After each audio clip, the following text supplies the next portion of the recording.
The intelligence of water goes far beyond what the mind can comprehend.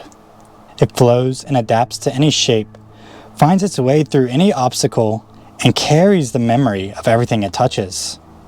Within you, the same intelligence moves through your body, emotions, and energy, shaping your inner world just as rivers shape the earth.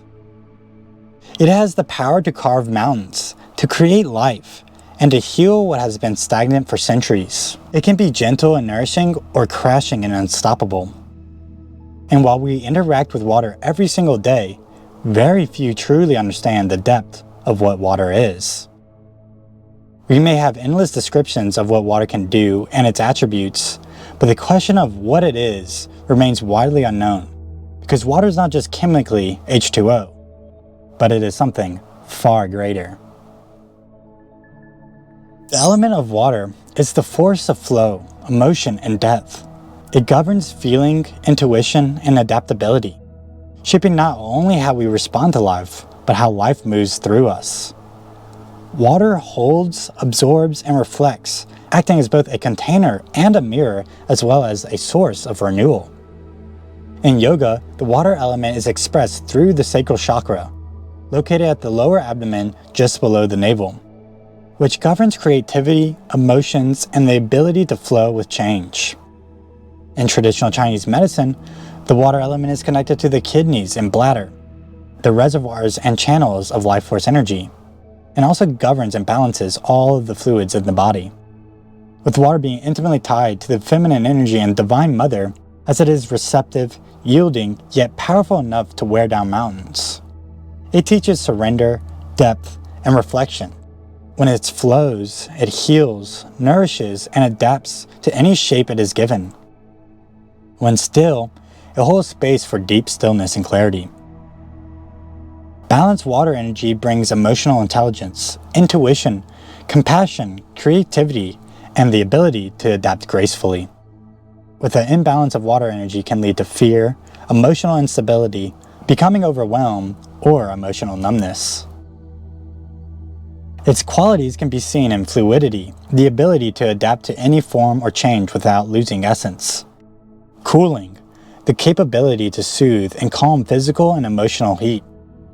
Nourishment, sustaining life and replenishing the body, mind, and spirit. Cleansing, purifying toxins, releasing old emotions, and restoring clarity.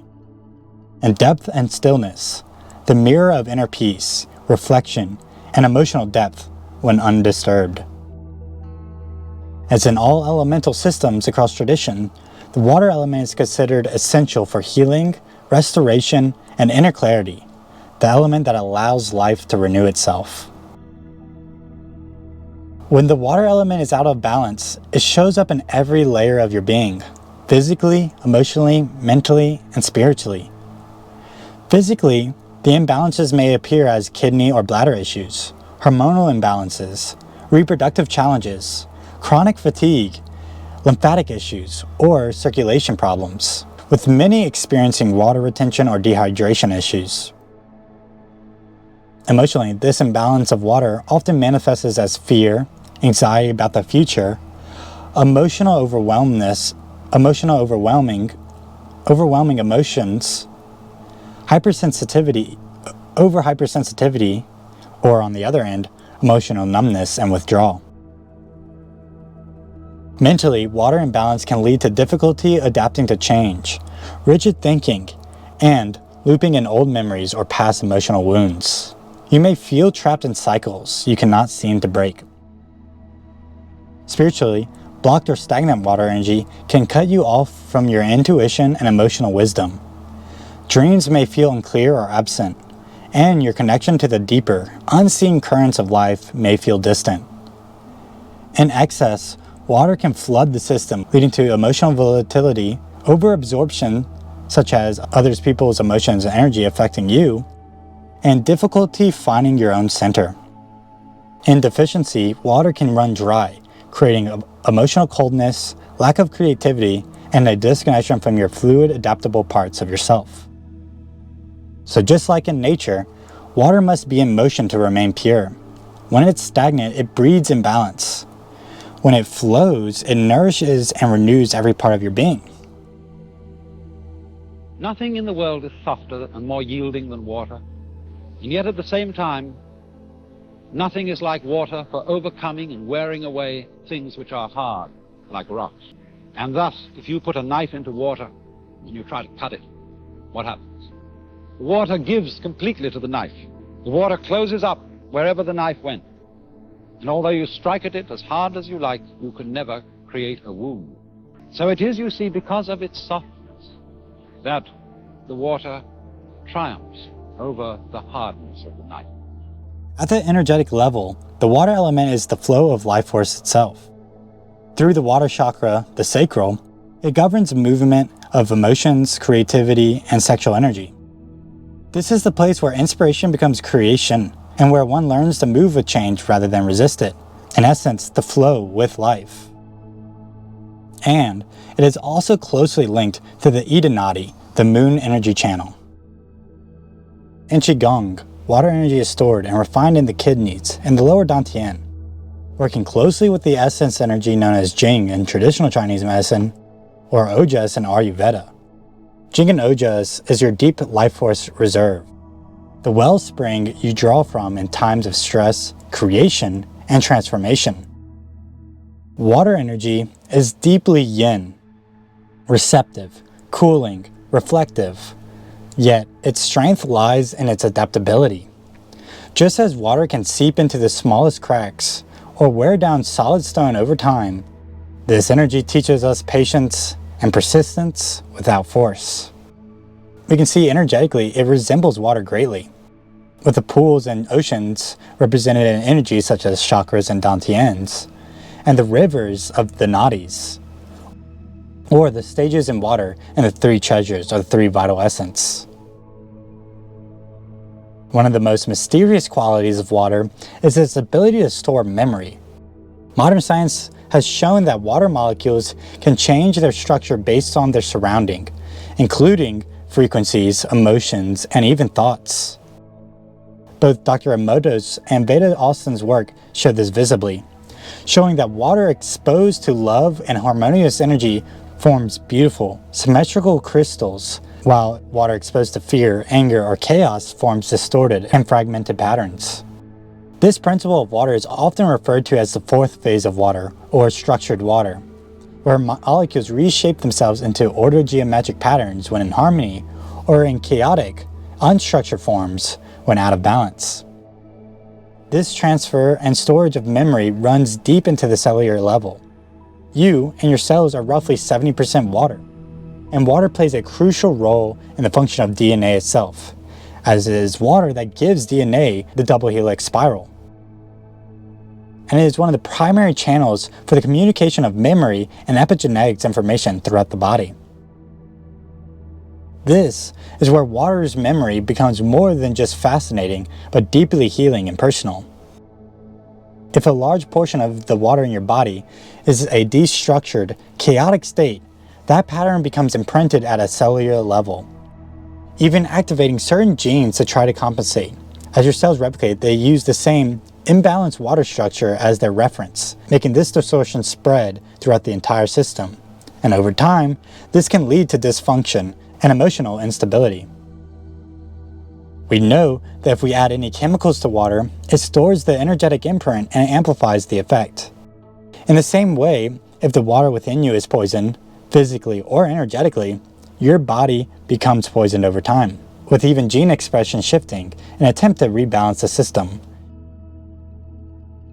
But the opposite is also true. When you bring your inner waters into harmonious, structured states, your cells begin to copy that order and coherence. The more they replicate that state, the more your entire body and your energy field shifts towards healing, vitality, and balance. This is one of the hidden miracles of the water element. Its ability to carry and multiply either harmony or disharmony, depending on what is fed energetically. And here lies a deep issue. Most of our waters today are polluted, seeping into the soil, being absorbed by plants and altering their gene expression. This disharmony is a reflection of the imbalance we have placed into the water through our actions. Thankfully, nature is far more intelligent and has already created the filtration system that can bring itself back to harmony, clearing the poison out the soil and water. And it does this through the life it creates. By restoring native plants, we can help nature rebalance itself, giving back the tools we once took away and allowing the Earth's natural system to cleanse and renew itself. Now looking at the energetics of the water element, the geometry of water element is the circle, representing wholeness, cycles, and the unbroken flow, and is also represented by the isohedron, one of the Platonic solids, which reflects fluid movement in all directions. Its fractal patterns are seen across all of nature, from the river systems, spiraling pool, or even the barks of tree and the stone and soil it penetrates. The water element resonates with the number 2 due to its aspect of duality with a partner of fire, its ability of reflection, and the exchange between 2 points. As water is also deeply connected to the Fibonacci sequence, or the golden ratio, as seen in spirals of shells, whirlpools, galaxies, and even our DNA, which is shaped by water itself, showing nature's blueprint for flow and harmony. Astrologically, the water element is expressed through Cancer, Scorpio, and Pisces, and has a deep connection to the moon, as the moon, through its energies such as gravity, has a large effect of water and liquids upon the earth, as clearly seen in waves. The bija mantra for water is Vam, resonating with the sacral chakra. Its elemental tone are flowing, melodic, and gentle sounds mirroring water's rhythm. The water element also aligns with frequencies such as 417 Hz, 528 Hz, and 639 Hz, as well as harmonized with Earth's frequencies such as 432 Hz and the Schumann resonance. Instruments that activate water energy include water drums, singing bowls, ocean wave recordings, and flutes, anything that mimics the natural movement. An aquamarine, moonstone, and other crystals support water elements, which are best placed near the sacral area, held during emotional release, or kept near water during rituals. In Wu Jing, water is also associated with the winter element, the season of rest, stillness, and potential for renewal, as well as associated with the kidneys and bladder as mentioned, but also the sense of taste. Balancing the water element means restoring harmony to your emotions, fluid systems, and energetic flow. One direct way to work with water is to connect to water and nature. Spending time by rivers, lakes, or the ocean, listening to the sounds, watching the movement, and letting your energy sink to its rhythm. Being in these natural flow clearing waters can also help cleanse the system. In fact, the mystical Jewish sect that baptism came from did this. Even a small body of flowing water like fountains or showers can help. Hydration is another obvious practical way, but more importantly, drinking pure water, meaning mineral-rich water and non-toxic water.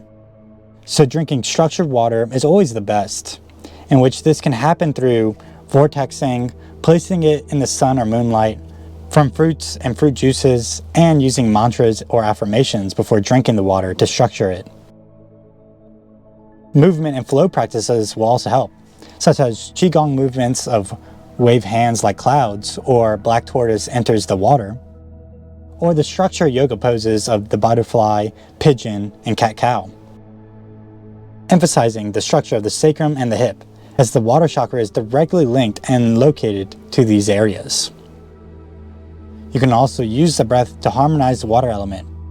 You can do wave breathing form, breathing deep into the lower abdomen, letting the inhale rise up the spine, and exhale flow down the front of the body, like a wave cycle. Or you can breathe subtly through the left nostril, as this will activate the Ida Nadi, the water energy channel. Lastly, through nutrition and herbs, we can gain great support and ways to receive water energy. Eating hydrating foods such as cucumbers, watermelons, and other fruits. As many yogis say, the majority of the water intake should be from fruits. Furthermore, supporting the kidney and bladder health with herbs and other natural medicines like nettle and cordyceps, and avoid excessive dehydrating foods and drinks such as caffeine, processed sugar, excess salt, and alcohol. If you want to learn more about the elements and energy, I created a course called Mastering the Elements, a complete guide designed to give you the tools and understanding to master the elements within. You can find a link in the description below. That's it for today's video. Like, subscribe, leave any comments, questions, topics that you want me to talk about. Thanks for watching. Peace.